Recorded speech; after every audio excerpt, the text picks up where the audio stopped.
Hello student, welcome to online lecture series on analog circuit ETC semester 4 subject. Myself Kapil Dhama, assistant professor, and St. Andrews Institute of Technology Management, Farooq Nagar, Gurugram. So student, this is lecture number 16 and we are in unit 4. The following topics we should cover in this lecture: the operating modes of operation amplifier, the concept of voltage follower and differential amplifier, how operation amplifier works as an adder or summer and subtractor. Also, we discuss the logarithmic and anti-logarithmic amplifier application, and as an integrator and differentiator how works we also discuss, and the concept of CMMR we also discuss in this lecture series. So student, let's start our first topic, operating modes of operation amplifier.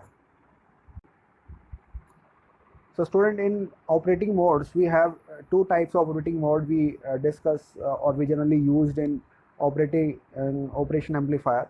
The first one is inverting terminal amplifier, as you see in the screen, that is popularly used, जो हम normally अपना use करते हैं student operating modes में अपना inverting amplifier. That is it also introduces 180 degree phase shift between output voltage and input voltage. जैसे कि आप देख रहे हैं स्टूडेंट कि जो कॉन्फ़िगरेशन है वो ये है, जिसमें नेगेटिव एंड पॉजिटिव सप्लाई है, और पॉजिटिव को जब हमने ग्राउंड किया तो ये पॉजिटिव हमारा क्या हो गया, नॉन इन्वर्टिंग एम्पलीफायर, जिसे अभी आगे डिस्कशन करेंगे. अभी हम बात करें इन्वर्टिंग की, तो इन्वर्टिंग के ऊपर क्या है, नेगेटिव चार्ज है और हम अपना सिग्नल जो है यहीं से ही फॉलो करते हैं. तो जब आप ये सिग्नल इन्वर्टिंग एंड पे दोगे तो स्टूडेंट आपको मिलेगा 180 degree out of face signal इस टर्मिनल के अंदर. Okay.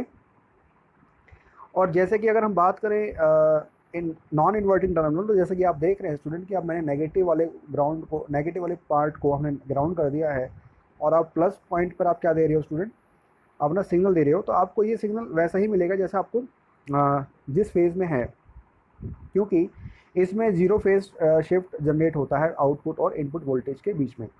We also have third classification in the operating mode of operation amplifier, and third one is the differential mode. तो डिफरेंशियल मोड से समझ में आता है जैसे कि use in the designing of differential amplifier और सब्ट्रैक्टर एम्पलीफायर. तो जैसे कि आप देख रहे हैं सर्किट डायग्राम में कि हम दोनों एंड पर है अपनी अपनी एक इनपुट वोल्टेज डिफाइन करेंगे, और दोनों का जो डिफरेंस है उसको हमने वी बोला है स्टूडेंट, और वी क्या होता है, V1 माइनस V2.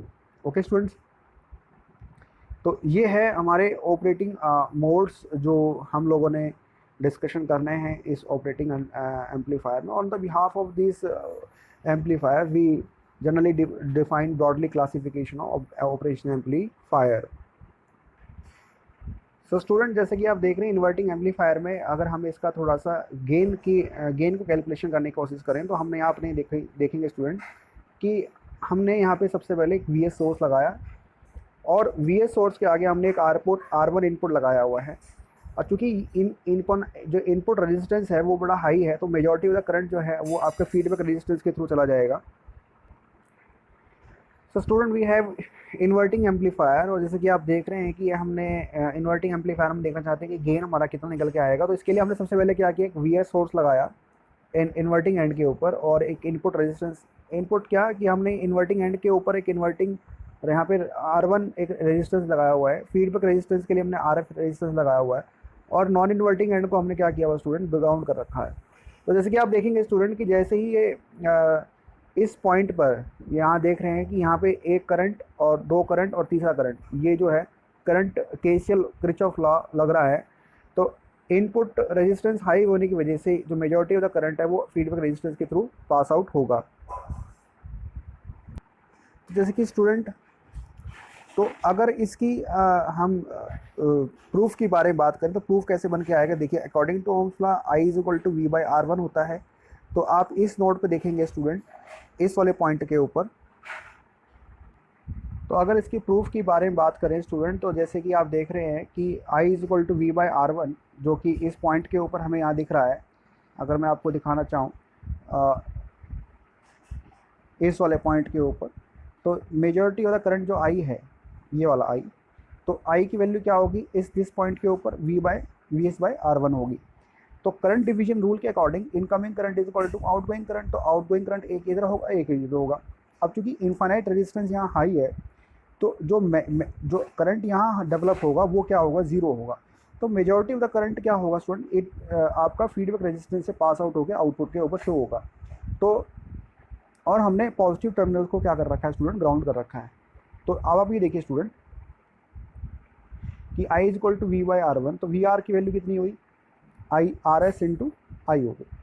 तो वी नॉट की वैल्यू कितनी हुई, माइनस वी आर, यानी कि आई इंटू आर एफ, है ना। तो आई इंटू आर एफ की वैल्यू कितनी हुई, इसको अगर मैं आई के divide by we S by R one करूँगा तो आप देखेंगे स्टूडेंट कि मैं we naught by V S को अगर मैं रेशियो लेता हूँ तो I will get this value, and we naught by we S is nothing but is the gain. Okay, तो ये माइनस जो डिफरेंस दिख रहा है आपको, it is indicate the 180 degree phase shift. Okay, तो इस तरीके से हमने इन्वर्टिंग एम्पलीफायर में ये हम निकाल लिया करते हैं। अगर हम बात करें स्टूडेंट नॉन इन्वर्टिंग एम्पलीफायर में, जैसे कि आप देख रहे हैं, तो अब क्या है कि नॉन इन्वर्टिंग एंड में आप वी एस सोर्स यहाँ दे रहे हैं, जबकि आपने इन्वर्टिंग एंड को आपने क्या किया हुआ, ग्राउंड कर रखा है। आपने आर वन वही same configuration R feedback resistance लगाया हुआ है। तो अब बात आती है कि स्टूडेंट जैसे कि जो गेन बनेगा वो क्या बनेगा, 1 plus R F by R one. तो ये कैसे हुआ ये देखिए, तो V प्लस जो है आपका वो वी एस सोर्स के इक्वल है, यानी कि ये जो V प्लस जो सोर्स है वो वी एस के इक्वल है। तो since I is equal to zero, है ना, तो वी एस प्लस, तो आपका जो करंट फ्लो होगा वो कैसे फ्लो होगा, R two by R S. जैसे ये इस डायग्राम के अंदर आप देख रहे हैं स्टूडेंट, पैरेलल कम्बिनेशन लगा हुआ है जो, तो इस पे हमने पैरेलल कम्बिनेशन लगाया हुआ है, और ये पैरेलल कम्बिनेशन से जो हमारा से बनेगा वो ये रिलेशन बनेगा, V S V R is equal to V S R three over R two plus R two, या R two plus R three भी कह सकते हो। तो इसको हमने आगे क्या किया स्टूडेंट, यही जो वी एस सोर्स है, ये जो majority of the current V out के ऊपर दिखेगी, जो कि आपको गेन इस फॉर्म में दिखेगा। तो स्टूडेंट यहाँ पे हमारे को जीरो फेज शिफ्ट मिलता है, और R F by R one एक स्केलिंग गेन है, और गेन के साथ हम 1 ऐड कर रहे हैं। तो इसका मतलब आपको हमेशा इनपुट का जो गेन है आउटपुट पे बढ़ा हुआ दिखाई देगा। अब बात करते हैं स्टूडेंट वोल्टेज फॉलोवर की। तो इसके अंदर हमने देखा कि वोल्टेज फॉलोवर का मतलब ये वोल्टेज फॉलो करेगा, आउटपुट फॉलो करेगी इनपुट को। तो यहाँ देखिए स्टूडेंट कि it is a non inverting amplifier with unity gain. जैसे कि आप देख रहे हैं कि ये जो आर एफ की वैल्यू है नियरली इक्वल टू जीरो है, और जब आर एफ की वैल्यू बहुत कम होगी तो मेजॉरिटी ऑफ द करंट का जो वैल्यू है वो वी नॉट के ऊपर आपको मैक्सिमम दिखाई देगा। तो जो सर्किटरी है that is analogous to emitter follower in BJT. तो जैसे कि आप देख रहे हैं ये शॉर्ट क्वेश्चन में बनता है क्वेश्चन स्टूडेंट। तो ए एफ, क्योंकि नॉन इन्वर्टिंग वाली जो है कॉन्फ़िगरेशन लगी हुई है, तो ए की value 1 plus R F by R one. Since R F की वैल्यू कितनी है स्टूडेंट, जीरो है, तो 1 plus zero by R one कितना होगा, जीरो हो गया, तो 1 प्लस, यानी कि ए की वैल्यू कितनी आ गई, एग्जैक्टली 1 आ गई। यानी हम कह सकते हैं कि वी नॉट बाई जो फॉर्मूला होता है वो V S is equal to 1 plus R F divide by R one into V naught होता है। तो इसमें R F by R one की वैल्यू जीरो हो गई, तो V S is equal to 1 time of V naught हो गया। एग्जैक्टली ये क्या कर रहा है, input is following at the output. तो देयर वो फेज शिफ्ट भी जीरो होगा। सो करेक्ट रिप्रेजेंटेशन जो बनेगा वो ये बनेगा। तो करेक्ट रिप्रेजेंटेशन जैसे आप देख रहे हैं V naught is equal to V S बनेगा, दिस इज द। तो in the non-inverting amplifier, suppose if feedback component is negligible when compared to the series component, the circuit is called as voltage follower। तो ये note करने वाली बात है student कि जब भी आप inverting non inverting amplifier use कर रहे हो, तो सपोज इफ फीडबैक कंपोनेंट को अगर हमने नेग्लिजिबल मान लिया when compare to the series component, तो सर्किट को हम वोल्टेज फॉलोअर सर्किट बोलेंगे। इसमें 2-3 प्रॉपर्टीज़ भी हैं, जैसे कि आप देख रहे हैं। एक तो इनपुट रेजिस्टेंस हाई है, स्मॉलर आउटपुट रेजिस्टेंस, गेन की वैल्यू कितनी है, 1 है। आइडल में कितनी होती है, गेन इन्फानाइट होता है। तो यहाँ वोल्टेज फॉलो में गेन कितना है, 1 है, फेज शिफ्ट कितना है, 0 है। तो दीज आर सम प्रॉपर्टीज़। अगर डिफरेंशियल एम्पलीफायर की बात करें तो स्टूडेंट जैसे V1 और V2 दोनों एंड पर हमने इन्वर्टिंग नॉन इन्वर्टिंग एंड पर हमने V1 और V2 सप्लाई दे दी। तो जैसे कि आप देख रहे हैं कि V ये बनेगा मेरे पास Vx और ये पॉइंट क्या बनेगा Va। तो जो वैल्यू यहाँ होगी वो वैल्यू यहाँ होगी। ओके, तो V1 माइनस V2 या V2 माइनस V1 कह लो। तो इसमें जो V0 की जो इक्वेशन बनेगी स्टूडेंट, वो बनेगी ये वाली। ओके, तो ट्रांसफर फंक्शन अगर इसका लैप्लास ट्रांसफॉर्मेशन लेंगे तो ये होगा V0 over V2s minus V1s R2 बाई R1। ओके, तो मेथड वन इज कि जो V प्लस है, मेथड वन इज जो V प्लस है वो Vx के इक्वल है, दैट इज VR2। तो VR2 की वैल्यू कितनी होगी, V2 into R2 over R1 plus R2, है ना। हमने इसमें KCL लॉ लगाया। तो अब KCL लॉ अगर आप नोड ए पे लगाओगे, नोड ए कहाँ है आपका, ये रहा, this is your node A, this point, इस वाले पे। ओके, तो ये कितना बनेगा, देखिए ये बनेगा KCL है node A V1 minus VA। तो अब देखिए V1 कहाँ है, ये रहा, V1 minus VA divide by R1, वो मैंने लिख दिया, is equal to outgoing current क्या है, VA माइनस V0। तो VA माइनस V0 वैल्यू क्या हो जाएगी, R2 हो जाएगी। अब VA की वैल्यू चूँकि वर्चुअल ग्राउंड कंसेप्ट के हिसाब से Vx की वैल्यू क्या है, 0 है, तो ये हो जाएगा हमारा V0 बाई R2। और ये जो हमने VA की वैल्यूज़ हैं वो एक साथ हमने रख ली।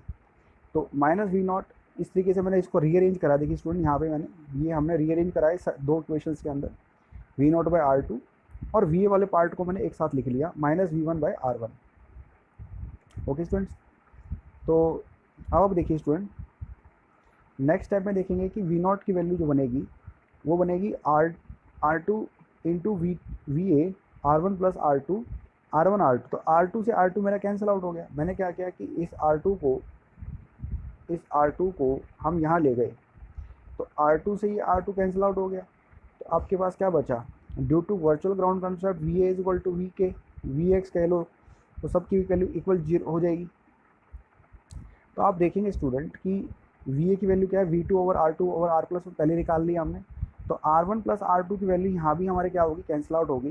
तो in this way you will get as V2 R2 बाई R1 माइनस R2 बाई R1 और V1।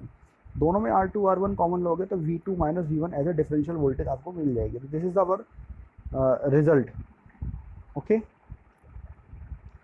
We have second method that is V negative. और V नेगेटिव जैसे आप देखते हैं कि इन्वर्टिंग टर्मिनल लगा हुआ है, तो वहाँ पे क्या है, माइनस R2 बाई R1।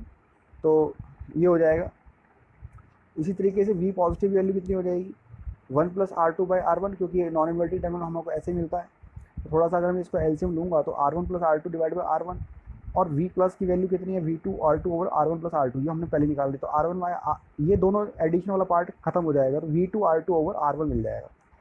अब सुपरपोजिशन थ्योरम से कहते हैं कि V और naught equal to V negative plus V0। तो दोनों की इंडिविजुअल वैल्यूज मैंने यहाँ पे रख दी। और देखेंगे स्टूडेंट R2 बाई R1 V2 माइनस V1, इस तरीके से हमने यहाँ पे निकाल दिया।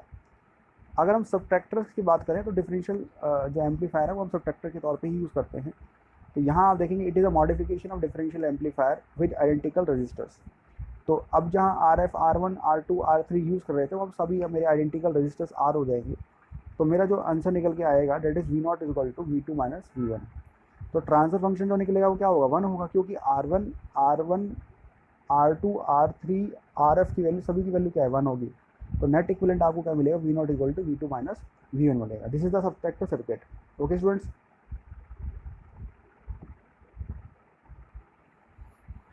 Now we talk about the inverting summer amplifier.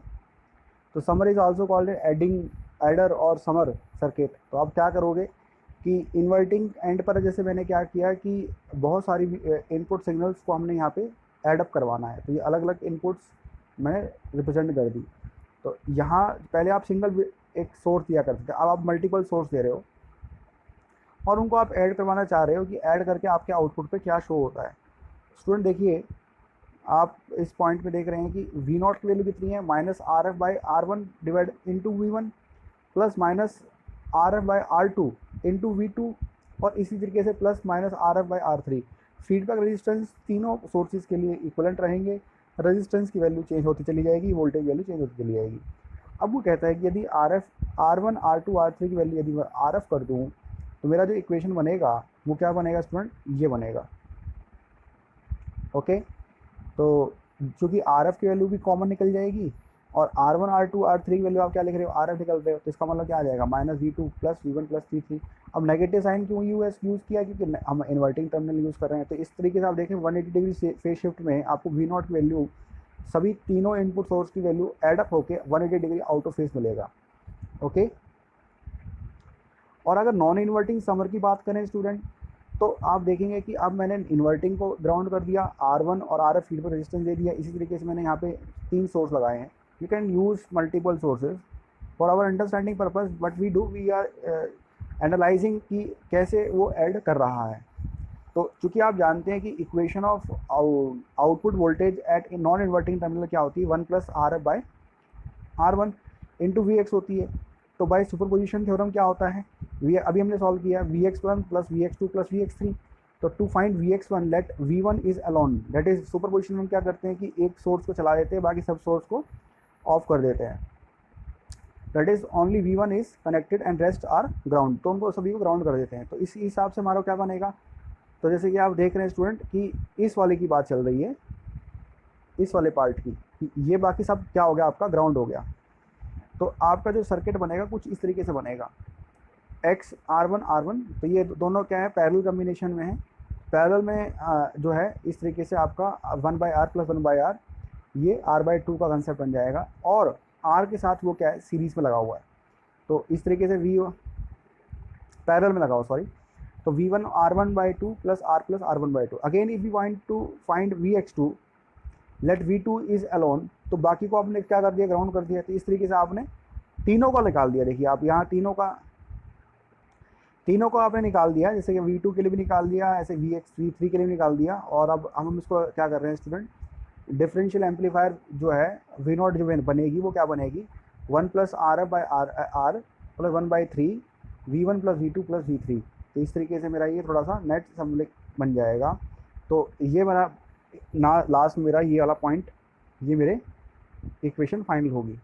Okay, what we do कि हम सुपरपोजिशन थ्योरम के हिसाब से V1 को पहले निकाल रहे हैं, V2 V3 को ग्राउंड करके, फिर V2 को निकाल रहे हैं, V1 V3 को ग्राउंड करके, फिर V3 निकाल रहे हैं, V1 V2 को ग्राउंड करके, और सभी को हम क्या कर रहे हैं, ऐड अप कर दे रहे हैं। तो हमारा आंसर ये निकल के आ जाएगा। ओके स्टूडेंट्स, अब बात करें स्टूडेंट लॉगरिथमिक एम्पलीफायर की, जिसे लॉग एम्पलीफायर भी कहते हैं। ये भी एक ऑपरेशन है ऑपरेशन एम्पलीफायर का। तो सर्किट को हम डिज़ाइन कर सकते हैं either with the help of diode or a BJT which has a feedback component and resistor as a series component.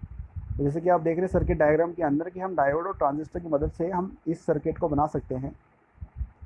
For our consideration what we do, we put a diode as a feedback element, और series में हमने एक resistance connect किया हुआ है। तो जैसे कि आप देख रहे हैं कि इन्वर्टिंग मोड यूज़ किया हुआ है इसके अंदर, और जो नॉन इन्वर्टिंग एंड है उसको ग्राउंड किया हुआ है। तो सेम फंडा यहाँ लगेगा कि KCL लॉ लगेगा। और KCL लॉ पे क्या होता है कि यहाँ जिस पॉइंट पर आपका ये वाला जो पॉइंट करंट है ये 0 है, मेजॉरिटी जो इनपुट करंट डेवलप हो रहा है वो डायोड के अक्रॉस से होता हुआ V आउटपुट के ऊपर आपको मिल जाएगा। तो आप देखेंगे कि इसकी डेरिवेशन क्या है, according to Ohm's law VI = VS/R, क्योंकि सोर्स वोल्टेज है। और तो वो जो मेजॉरिटी I करंट है KCL नोडल एनालिसिस के वजह से, तो I = फीडबैक करंट I। अब देखिए IF जो है उसकी जो इक्वेशन होती है विद रिस्पेक्ट टू आपकी डायोड इक्वेशन, वो क्या है, I0 = e⁻VD/VT थ्रेशोल्ड वोल्टेज। अब IF की वैल्यू क्या है I, बट I की वैल्यू कितनी है VS/R, तो मैंने यहाँ वैल्यू पुट अप कर दी, और I0 की वैल्यू हमारे सेम टू सेम रही। अब आप देखो स्टूडेंट कि जैसे ही मैंने e⁻VD और η/VT को एक साथ रखा और I0 को मैं नीचे ले गया, तो मेरा ये बन गया। ओके, अब मुझे क्या चाहिए, VD वोल्टेज चाहिए, क्योंकि डायोड की इक्वेशन हम जानना चाह रहे हैं। तो डायोड की वैल्यू कैसे बनेगी, क्योंकि जब आप किसी वैल्यू को E को उधर ले जाओगे तो क्या बन जाएगा, लॉग बन जाएगा। तो η/VT ये क्या बन जाएगा, constant part, and log of VS/I0 × R। अब चूंकि हम नॉन इन्वर्टिंग एंड यूज़ कर रहे हैं, तो V0 की वैल्यू कितनी हो जाएगी, -VD। तो -VD = -η/VT log VS/I0 बार। तो अगर मैंने थोड़ा सा इस नेगेटिविटी को हटाना है, इस नेगेटिव साइन को हटाना है, तो मैं व्हाट वी डू, मैं इसको रेसिप्रोकल कर दूंगा, तो मेरा फाइनल आंसर जो आएगा ये बनेगा, यानी कि आई नॉट आर को ऊपर ले जाऊँ, वी एस को नीचे ले जाऊँ तो मेरा माइनस साइन हट जाएगा।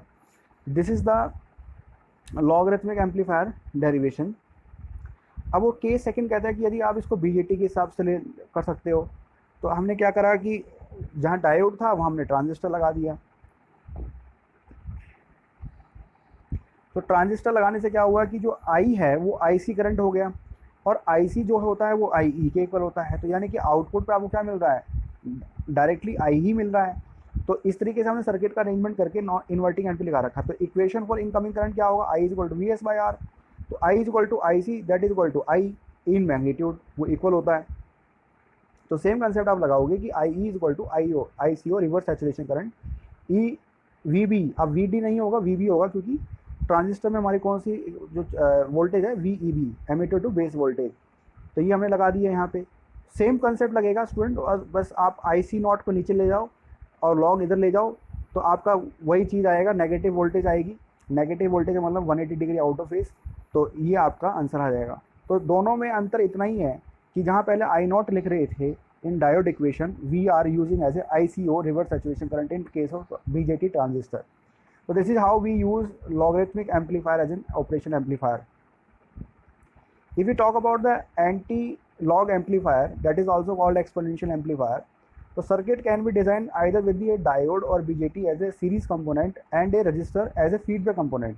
तो यहाँ पे वो कहता है कि अब जहाँ आप सीरीज कंपोनेंट की जगह आप डायोड यूज़ करोगे और फीडबैक की जगह आप सीरीज रजिस्टर को यूज़ करोगे, और डायोड आप अपने हिसाब से बीजेटी और डायोड अपना यूज़ कर सकते हो। तो जैसे कि हमने फर्स्ट केस में यूज़ किया है, ये देखिए स्टूडेंट, यहाँ पहले हम सीरीज रेजिस्टेंस लगाया करते थे, बट यहाँ पे हमने क्या लगाया, डायोड लगा दिया, और फीडबैक रेजिस्टेंस, फीडबैक एलिमेंट की जगह हमने यहाँ रेजिस्टेंस लगा दिया, बाकी सर्किट सेम रहा। तो फॉरवर्ड करंट इक्वेशन क्या होगी, जो आप देखते हैं कि फॉरवर्ड करंट इक्वेशन यही वाली, ओके। तो वी आर की वैल्यू कितनी हुई, इस वी आर की value I F is I F into R according to Ohm's law. तो वी नॉट की वैल्यू क्या है, माइनस वी आर, क्योंकि ये इन्वर्टिंग एंड है, तो minus R F into I F हो जाएगा, ओके। तो आर आई एफ की वैल्यू कितनी है, आई नॉट के इक्वल, क्योंकि जो आई नॉट ही है वही आपका आई एफ फीडबैक करंट है। तो ये आपका आंसर यहाँ निकल के आ जाएगा। सर्किट 2 पे अगर वो कहता है कि ट्रांजिस्टर ही लगा दें तो क्या होगा, तो आप जैसे देख रहे हैं स्टूडेंट, यहाँ आई नॉट है, यहाँ आई सी नॉट आ जाएगा, बाकी सेम कंसेप्ट यहाँ रहेगा, ओके स्टूडेंट। तो log and anti log amplifier are used in designing of multiplication circuit. When you are going to multiply the two signals with the help of operation amplifier, then you use log and anti log amplifiers. और division circuits और square root circuit, squaring circuit, तो log and anti log amplifier are the best examples for non linear applications of operation amplifier. जैसा कि अगर आप देखें कि non linear applications के अंदर अगर हमें ऑपरेशन एम्पलीफायर को यूज़ करना है, तो लॉग और एंटी लॉग उसके बेस्ट एग्जांपल्स हैं, okay students. Now if we talk about the operation amplifier as an integrator, यानी if you want to integrate the signal, तो व्हाट इज द प्रोसेस।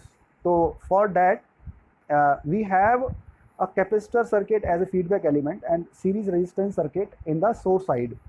तो आप जैसे कि देख रहे हैं स्टूडेंट, सर्किट में हमने इन्वर्टिंग एंड यूज़ किया हुआ है। तो I की वैल्यू जो है वो VS by R according to Ohm law, और VC की वैल्यू कितनी होती है, that is the capacitor voltage at the capacitor side, 1/c integration of I to dt।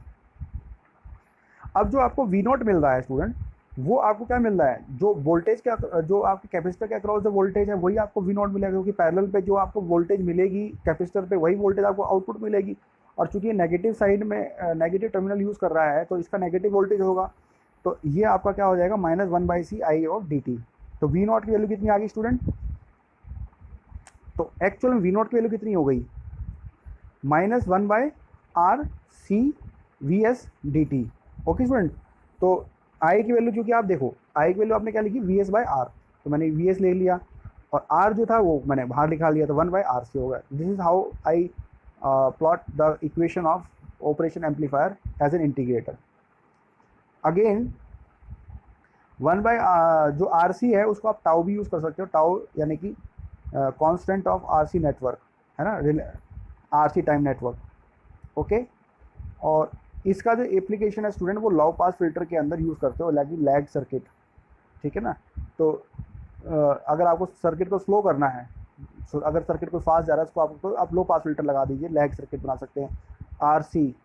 Okay, तो when a square wave is applied at the input of an integrator, किसी किसी integrator circuit के input पर जब आप square apply करेंगे, square wave, the output wave form is triangular wave in nature.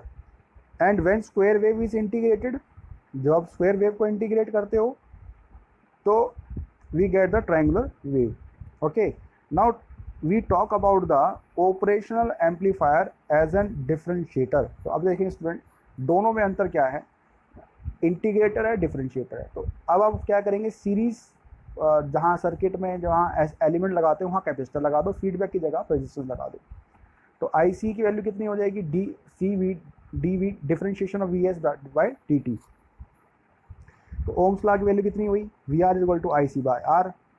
तो कि अब नेगेटिव टर्मिनल है तो माइनस VR लगेगा, तो बस वैल्यू अपने उठा के minus RC dVS by DT लिख दिया। तो RC वैल्यू क्या टाउ हो गई, ये हाई पास फिल्टर के लिए यूज होता है। Differentiator is use as an high pass filter, it is a lead network. Okay, अगर हम बात करें स्टूडेंट की opamp differentiator with an inductor, है ना, तो हमें क्या करना पड़ेगा कि सीरीज में आपने रेजिस्टेंस लगा ही रखा है, आपने कैपेसिटेंस की जगह क्या लगा दिया, इंडक्टर लगा दिया। तो सर्किट में वही negative non inverting terminal use कर रहे हो, I is equal to VS by R, और VL की वैल्यू क्या है, LDI बाई DT। अब माइनस VL हो जाएगा, क्यों, क्योंकि इन्वर्टिंग एंड यूज़ कर रहे हो, तो माइनस LDI बाई DT। तो LD by DT of I value कितनी है, VS बाय R। तो R को आप बाहर ले गए, DVS बाई DT हो गया, तो L बाई R क्या हो गया, आपका टाउ हो गया। This is how we use the circuit as an with the help of inductor. अब डिसएडवांटेज क्या है student, time constant of RL network है, due to the introduction of inductor in the circuit which is bulky in component, तो expensive component हो जाएगा, lagging nature हो जाएगा, circuit lags the voltage, और very sensitive to stray magnetic field. तो stray magnetic field generation होने की वजह से वो सेंसिटिव नेचर का भी हो जाएगा। These are the disadvantage we should we observe in the circuit with inductor element. Okay students, now if we talk about CMR, तो it is nothing but as common mode rejection ratio। तो अब इसको थोड़ा समझेंगे, इसकी derivation भी important है, student short questions में पूछ दिया करता है। तो considering a block diagram operation amplifier which has input voltage V1 and V2 and output as V0। तो in ideal operation amplifier the output voltage depends only on the difference of the two input voltage, है ना। तो hence V1, if V1 is equal to V2 तो V2 reduces to zero. अगर V1 और V2 की voltage अगर same to same होगी तो नलीफाई हो गया, तो इसका मतलब आउटपुट के ऊपर आपको क्या दिखेगा, nearly approximate zero. In the practical operation amplifier output voltage depend upon the difference and average of the two input voltages. तो डिफरेंस भी डिपेंड करेगा और average of the two input voltage का भी डिफाइन करेगा। Hence if V1 is equal to V2 then V0 never reduces to zero. Okay, तो ideal case में ये जीरो बताता है, बट प्रैक्टिकल अगर मैं देखें तो ये जीरो कभी भी नहीं हो सकता। For a practical operation amplifier by applying superposition theorem, तो हम क्या लिखेंगे, V0 is equal to A1 V1 plus A2 V2। A1 is the क्या है, gain for V1 when V2 is equal to zero, और A2 is the gain for V2 when V1 is equal to zero. Okay, तो difference input signal क्या होगा, V1 minus V2। तो आप common mode signal voltage क्या लिखाओगे, that is average of the two input signal. तो VC is equal to V1 plus V2 divide by 2। तो हमारे पास ये दो इक्वेशंस आ जाएंगी स्टूडेंट, सेकेंड एंड थ्री। इन दोनों को अगर हम सॉल्व करें V1 और V2 के लिए, तो आप देखेंगे कि V1 की value is equal to VC plus VD by 2 and V2 is equal to VC minus VD by 2। दोनों को ऐड करोगे तो VD is equal to 2VC is equal to V1 plus V2 and VD is equal to V1 by V2। Add करो तो VD plus 2VC is equal to 2V1, V1 equal to VC by VD by. तो ये देखिए जो हमने right side में use किया वो, उनकी वजह से हमारे को ये चीज़ मिली है। तो substituting the equation of V1 and V2 in equation 1, equation 1 में क्या था कि V0 is equal to A1 V1 plus A2 V2 था। तो A1 तो आपके पास सेम है, A2 भी सेम है।